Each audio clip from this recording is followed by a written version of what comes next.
So, for everyone who is unaware, the Youth Action Campaign theme of 2023 to 2024 is centered around nuclear weapons and energy. So, advocates from all over the world and US nationwide, including myself, have made a commitment to spread awareness and take action to address these ongoing issues in their respective communities. Today, however, we have the special opportunity of learning about an advocate whose community he has committed to change and has changed is the nation and the world. To kickstart our first public webinar, joining us here today is Benedict Kabua Madison, who is currently the Executive Director of the Marshallese Educational Initiative, also known as MEI. It is a nonprofit based in Springdale, Arkansas, where the highest concentration of Marshallese reside in the continental United States. Mr. Benedict was born in the Marshall Islands, Madison, and migrated to the Ozark Mountains of Arkansas with his family at the age of 6. His work at MEI includes leading efforts to raise awareness of the biological, ecological, and cultural consequences of the nuclear testing legacy on his homelands, as well as the impact of climate change. He has spoken at conferences and events in the US and internationally, including addressing the United Nations General Assembly several times. Mr. Benedict is dedicated to promoting universal justice and the Treaty of the Prohibition of Nuclear Weapons. So, on behalf of everyone here joining us here today, I would like to address my sincere thank yous. And the floor is yours. Thank you, Sienna. Let me pull up my presentation.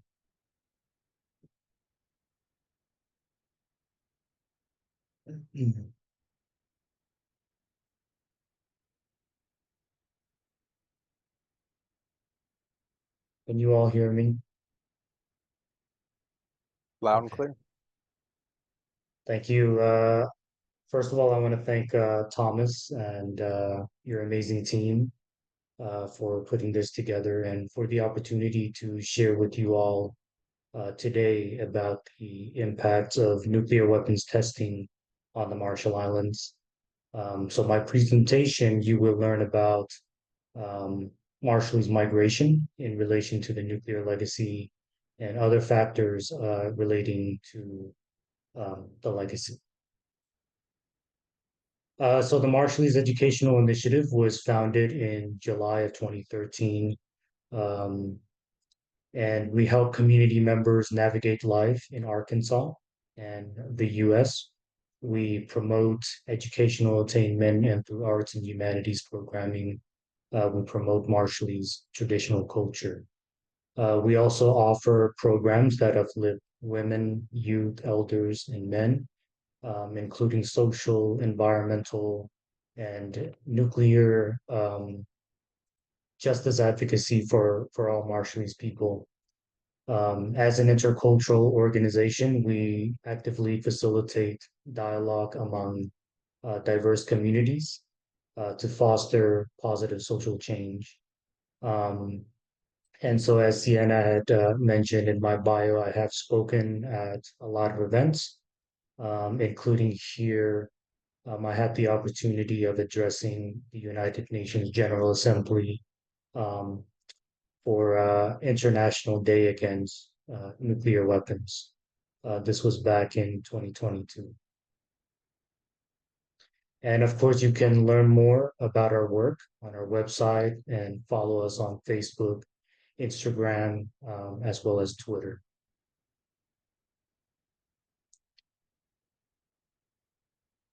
So usually for this slide, I usually ask by a show of hand, but since we're all on Zoom, um, perhaps you can type in your answer in the chat box.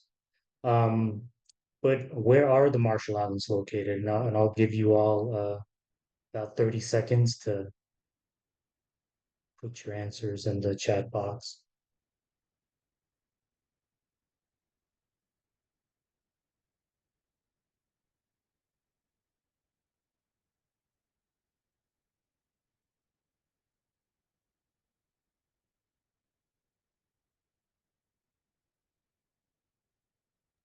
I'm gonna guess a one.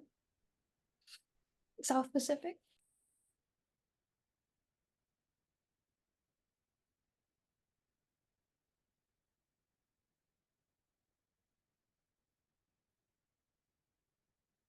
Okay. So the Marshall Islands are located in the North Central Pacific. It has an exclusive economic zone that is about the size of the state of Alaska.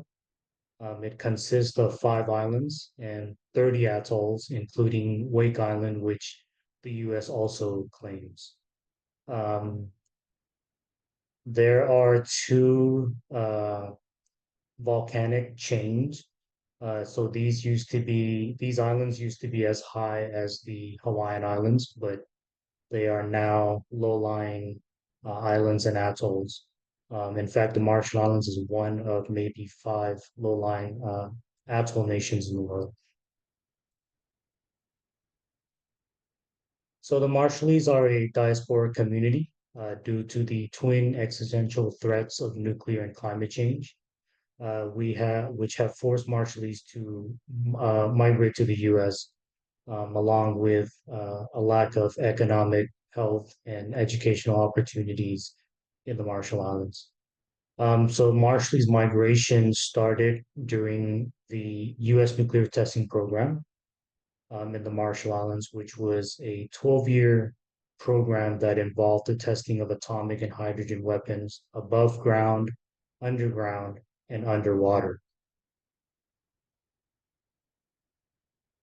So for 25 years, the Marshall Islands were under Japan through the South Seas Mandate after World War One, with approval from the League of Nations, which is now the United Nations. And so Japan lost control of the Marshall Islands during World War II, paving the way for the US to occupy the islands between 1944 and 1947. And in 1947, the United States administered the Marshall Islands through the Trust Territory of the Pacific Islands, or the TTPI agreement between the US and the United Nations. The TTPI designated the islands a strategic trust, the first and only strategic trust in history, which gave the U.S. the authority to continue its nuclear weapons testing program in the Marshall Islands. So the U.S. tested a total of 67 large-scale nuclear weapons in the Marshall Islands between 1946 and 1958. This was equivalent to detonating 7,200 Hiroshima bombs. The testing caused environmental destruction and relocated or displaced Marshallese communities up until this day, particularly communities from Bikini, Eniwetok, Rongola, Wuduruk, and other nuclear affected areas in the Marshall Islands. And so when the Americans decided that the Marshall Islands would be the perfect site to test these weapons of mass destruction, specifically on Bikini and Eniwetok atolls, they convinced the communities to give up their homelands by using God and the Bible, knowing that the Marshallese people were Christians, that God wanted them to test nuclear weapons and that it was for the good of mankind. And so the response from Judah, the leader of the people of Bikini at the time, was everything is in God's hands before he and his people were forcefully removed from Bikini. So on March 1st, 1954, the United States detonated its most powerful nuclear device, Castle Bravo at Bikini. Within 6 minutes of the Bravo explosion, the mushroom cloud reached 130,000 feet in the air, covering communities in its path with high levels of nuclear fallout and leaving behind a crater that is 6,510 feet wide and 250 feet deep. It was and continues to be the worst radiological disaster in US history. Um, After examining US government documents, U.S. scholar Holly Barker wrote about the plight of the women of Rongelap Atoll, who were part of a then secret study by doctors under the Atomic Energy Commission, which is today's U.S. Department of Energy. The project was called Project 4.1, originally titled Study of Response of Human Beings Exposed to Significant Beta and Gamma Radiation due to the fallout from high-yield weapons. And so the study happened 5 days after Bravo, after this weapon was detonated on March 6th of 1954 in Marshallese communities near Ground Zero. And so Marshallese were enrolled in the program without their consent. The people of Rongola were returned to their contaminated atoll 3 years after Bravo and stayed there until Greenpeace evacuated them in 1986.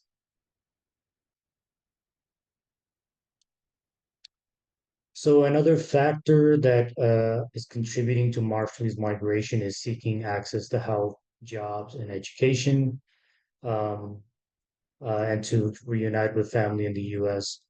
So according to the latest census in the Marshall Islands in 2021, the population dropped by 25% between 2011 and 2021.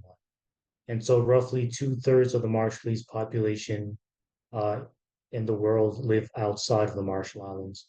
A majority of them, a majority of us are here in the US.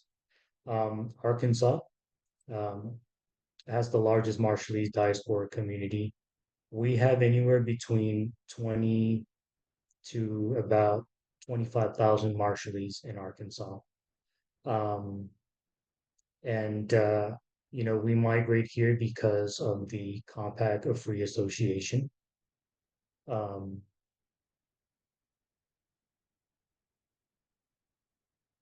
So under the trust territory of the Pacific Islands Agreement between the United Nations and the United States, the U.S. was supposed to provide for the health and well-being of the Marshallese people, and to develop our infrastructure, including the education system.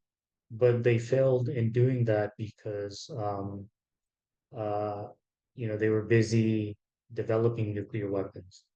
And so the US nuclear testing program in the Marshall Islands ended in 1958, but the following year, the US began testing intercontinental ballistic missiles in the Marshall Islands. And these tests are still conducted today, and they are part of the US's nuclear deterrence policy.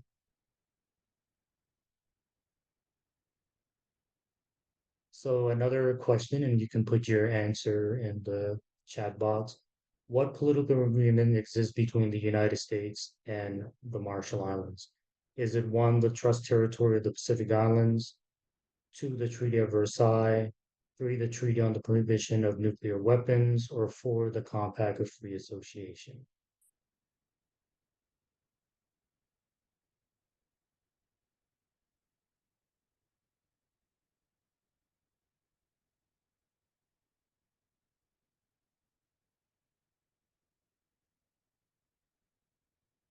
I'm gonna go with the general consensus in the chat and say it's four. I'm pretty confident on this one. So that is actually correct. It is the Compact of Free Association. So in the 1970s, the Marshallese wanted to break away um, from the trust territory of the Pacific Islands and become independent. And so on March 1st, 1979, the Marshall Islands declared itself a sovereign nation after holding a referendum and approving its first constitution. And so the US, however, did not recognize the Marshall Islands independence for fear that the newly formed independent nation would sue it for nuclear damages. Unfortunately, the Marshallese government at the time conceded and accepted the Compact of Free Association in 1986 so that the US could recognize the Marshall Islands independence. So before, Marshallese had to acquire visas to study in the US. This changed after the signing of the compact, and now Marshallese can enter the US without a visa to live, work, and study indefinitely. The first Marshallese to come to Arkansas was John Moody, who entered the US with a visa to study at a college in Oklahoma. Um, and in 1991, the Marshall Islands became a member of the United Nations, and the Trust Territory of the Pacific Islands was terminated when the Republic of Palau, which is also located in the North Central Pacific, just southwest of Guam, became independent. So, in return for allowing Marshallese to enter the US without a visa to live, work, and study, the US provides for the island's defense and leases a military base on Kwajalein in the Marshall Islands in a separate agreement called the Land Use Agreement. And this lease is set to expire in 2066 with the option of extending it to 2086. Um, Through the compact, we are considered non-migrants, which means we are neither citizens nor migrants of the US. In fact, in 1996, the US made legislative changes to its federal programs, which prevented Marshallese citizens from accessing federal benefits such as Medicaid and other basic needs. Um, and recently, the US approved a new compact agreement on March 8 and restored all federal benefits for Marshallese living in the States. Um, However, in my view, and in the views of others, it is more of a wrong that has been righted rather than a win. 28 years of being ineligible for these benefits is unacceptable and injustice given what the United States did to our islands and to our people. And so, although the US recognizes four atolls or areas in the Marshall Islands as being nuclear affected, so that's Bikini, Eniwetok, Rongelap, and Wudru atolls.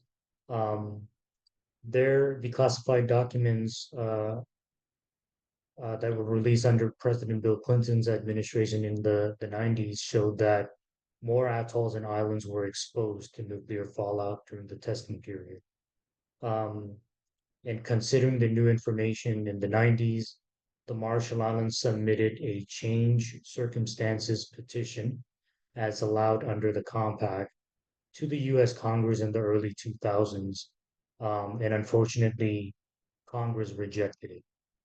And so in 2010, the US Supreme Court refused to hear a case by Bikini and Eniwetok atoll communities for more nuclear compensation.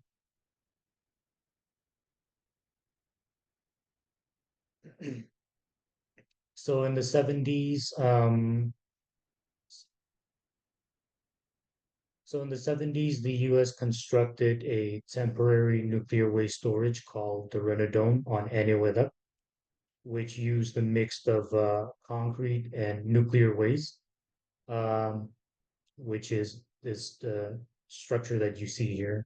And the dome was completed in 1980. So this structure contains 3.1 million cubic feet of nuclear debris. That's equivalent to 35 Olympic-sized swimming pools. Um, and that is only 2% of the nuclear debris that exists on Eniwetok that is inside this dome. The rest of it is in the lagoon and in the surrounding area. So for decades, the people of Eniwetok and the government of the Marshall Islands have demanded that the U.S. address the nuclear waste issue, as the Rennet Dome is leaching nuclear contaminants into the environment. The structure could collapse soon, as it is only supposed to last 40 years, and I think we're on year maybe 45 or 46. And so it could collapse any moment. In addition, it is not getting the maintenance attention it needs. What is also concerning about Eniwetok situation is that there is a Marshallese community living there about 15 miles from where this site is. Um, and that's because the US told them that it was safe for them to return. to Venezuela. But they cannot eat anything grown on the land or from the ocean. And so as a result, the community depends heavily on imported processed food that contributes to high rates of diabetes and further deterioration of their health due to the impact of nuclear radiation on their bodies and the environment. This is also the case for the general Marshallese population, high rates of diabetes and cancers, and numerous other nuclear-related health issues due to forced relocation, nuclear testing, and the importation of unhealthy diets. This has contributed to the mistrust of Western medicine and cultures, um, as Westerners, particularly the U.S., created these problems. So anyway, the Runa Dome in this case is a good segue to the nuclear and climate nexus. The Marshall Islands are on average about 2 meters above sea level, which means the country is at risk of disappearing within our lifetime due to rising sea levels caused by the climate crisis. So climate change is a factor in Marshallese migration. Storms are more frequent and intense, and so is flooding.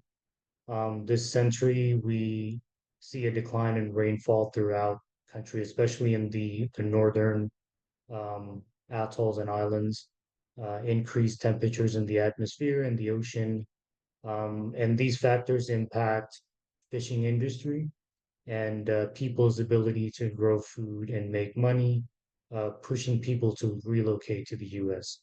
And so as temperatures rise and droughts increase, health implications for the local population are severe. Some climate-related health issues are skin infections, cancer, infectious diseases, water and foodborne diseases, and mosquito and fly transmitted infections and illnesses. So sea level rise and flooding spread waste and decrease hygiene. We also need to consider the mental health effects of climate change. Um, the idea of losing our ancestral homeland, a place that has been our home for thousands of years. Um, Imagine losing all of that within our lifetime.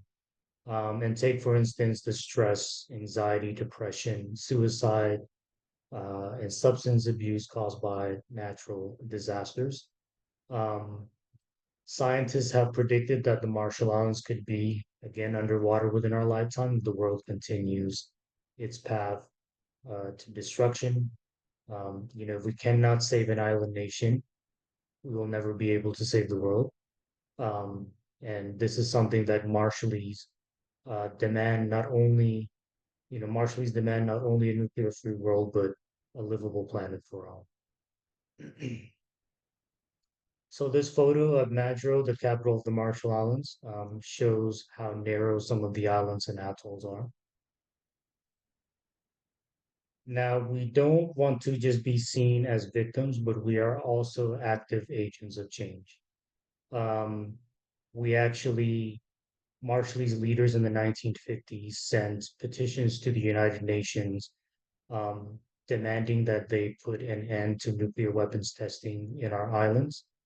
Um, we've also had nuclear activists like Darlene Keju, who's on the far left, on top there, um, who also traveled around the world educating people about the impact of nuclear weapons testing.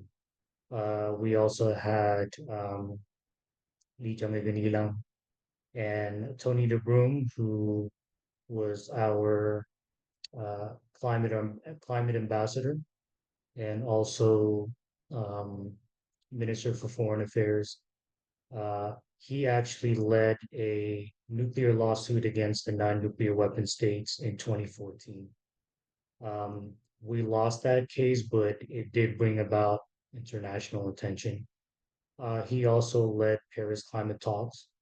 Um, and formed a group called High Ambition Coalition, which now Tina Stegi is leading.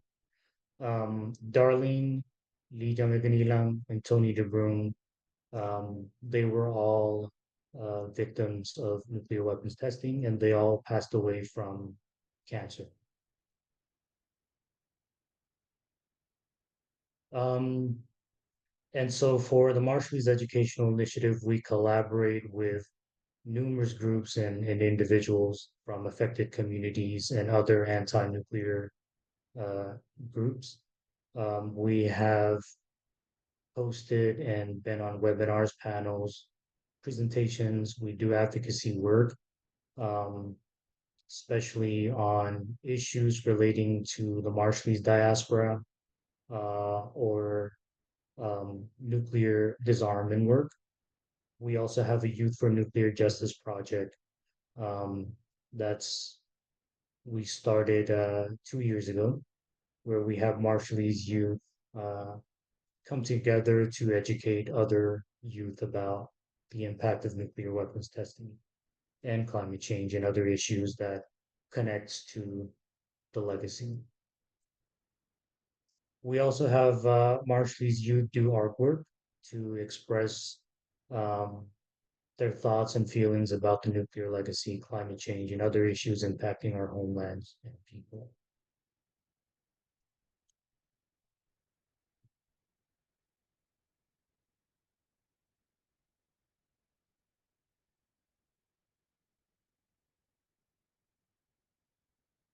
No.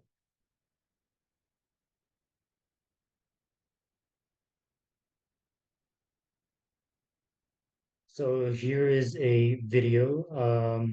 It's actually a poem by Kathy Jekyll Kitchener, who's Marshall Islands climate envoy. Um, and the poem focuses on the nuclear legacy, but it also ties it to the climate crisis.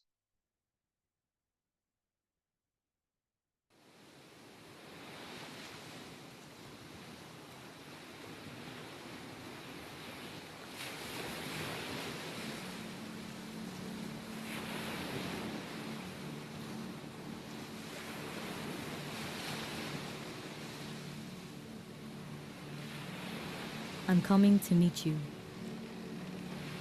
I'm coming to see you. What stories will I find? Will I find an island or a tomb? To get to this tomb, take a canoe. Take a canoe through miles of scattered sun. Swallow endless, swirling sea. Gulp down radioactive lagoon. Do not bring flowers or speeches. There will be no white stones to scatter along this grave. There will be no songs to sing. How shall we remember you? You were a whole island once. You were breadfruit trees, heavy with green globes of fruit, whispering promises of massive canoes. Crabs dusted with white sand scuttled through pandanus roots. Beneath looming coconut trees, beds of watermelons slept still, swollen with juice. And you were protected by powerful Iroij chiefs birthed from women who could swim pregnant for miles beneath a full moon. Then you became testing ground. 9 nuclear weapons consumed you, one by one, engulfed in an inferno of blazing heat. You became crater, an empty belly. Plutonium ground into a concrete slurry filled your hollow caverns. You became tomb. You became concrete shell. You became solidified history. Immovable, unforgettable. You were a whole island once. Who remembers you beyond your death? Who would have us forget that you were once green globes of fruit, pandanus roots, and whispers of canoes?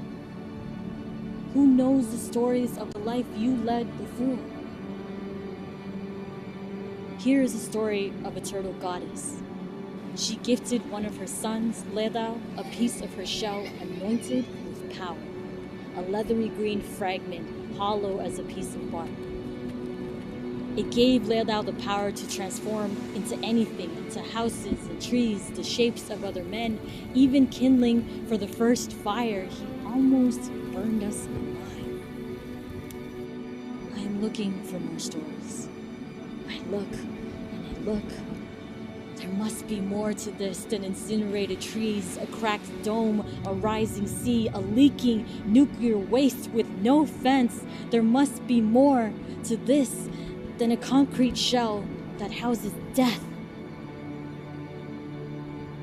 Here's the story of another shell, anointed with power.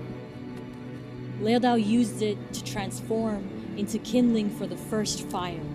He gave this fire to a small boy. The boy almost burned his entire village to the ground. Licks of fire leapt from skin and bones, from strands of coconut leaves. While the boy cried, Ledao laughed and laughed. This is a story of a people on fire. We pretend it is not burning all of us. Here is the story of the ways we've been tricked, the lies we've been fed. It's not poisonous anymore. Your illnesses are normal. You're fine. You're fine. My belly is a crater empty of stories and answers. Only questions. Hard as concrete.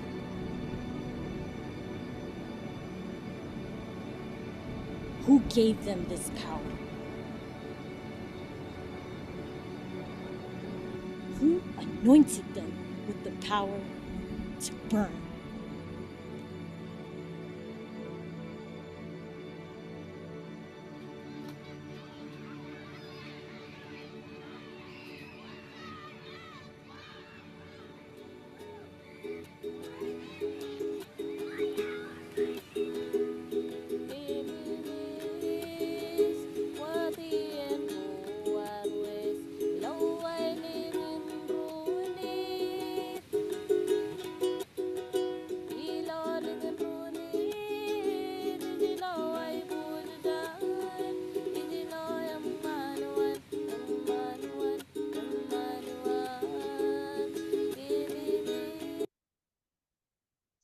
That is the end of my presentation. Thank you.